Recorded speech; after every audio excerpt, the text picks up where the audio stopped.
ঠিক আছে, আমরা ওয়ার্কিং হাইটে কাজ করা মানে হাই রিস্ক কাজ, তাই না?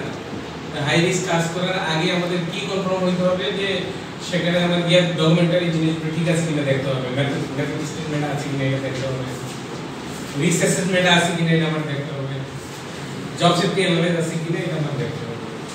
আর কি দেখতে হবে? পারমিট ওয়ার্কটা ঠিকমতো আছে কিনা, ওয়ার্কার কম্পিটেন্স। জি জি, ওয়ার্কার কম্পিটেন্স আছে কিনা। কম্পিটেন্স বলতে আমার কি ওয়ার্কারের নলেজ আছে কিনা, সে স্কিল কিনা, তার এক্সপেরিয়েন্স আছে কিনা, ট্রেনিং আছে কিনা, এই জিনিসগুলো দেখতে হবে। আর আমি যখন স্ক্যাফোল্ডিং যখন উঠলাম আমরা আজকে দেখতে পাচ্ছি যে ওখানে দেখেছি যে আর কিছু জ্ঞান না থাকুক, আমার যদি গ্রিন ট্যাগটা থাকে তাহলে আমি অল্পতে বুঝতে পারবো যে স্ক্যাফোল্ডিংটা স্টে। আর আমি যখন স্ক্যাফোল্ডিং এ যখন উঠবো অবশ্যই আমার কি ফুল বডি হার্নেস করতে হবে। আর আমি ফুল বডি হার্নেস যখন করব, যখন প্ল্যাটফর্মে যাব 100% টাই আপ করতে হবে। 100% টাই আপ কিভাবে করতে হবে উনি দেখেছি, ঠিক আছে না? আমি যখন এক জায়গা থেকে আরেকটা যাব, আমি যে হুকটা লাগাইয়া আরেকটা হুক লাগাইয়া কন্ট্রোল করে যাব, তার মানে আমি এক সেকেন্ডের জন্য কি রিস্কের মধ্যে নাই।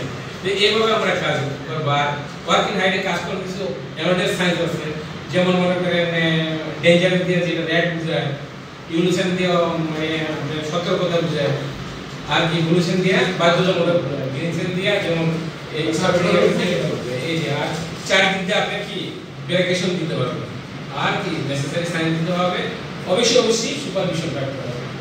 আমরা আপনারা কি আমার কথা বুঝতে পারছেন? আচ্ছা, আমরা যে এটা নিলাম এটা যাতে একটা স্মৃতি থাকে। আর অবশ্যই আপনারা যে কোনো কিছু যে কোনো সময় জানতে পারবেন, কোনো সমস্যা নেই, ডকুমেন্টারি হোক যেটা হোক। Thank you very much. আমরা কোঅর্ডিনেশন করছেন, আপনারা অনেক অভিজ্ঞ, আপনাদের খুবই কম সময় লাগাইছে, এই জন্য আপনার কোঅর্ডিনেশন করার জন্য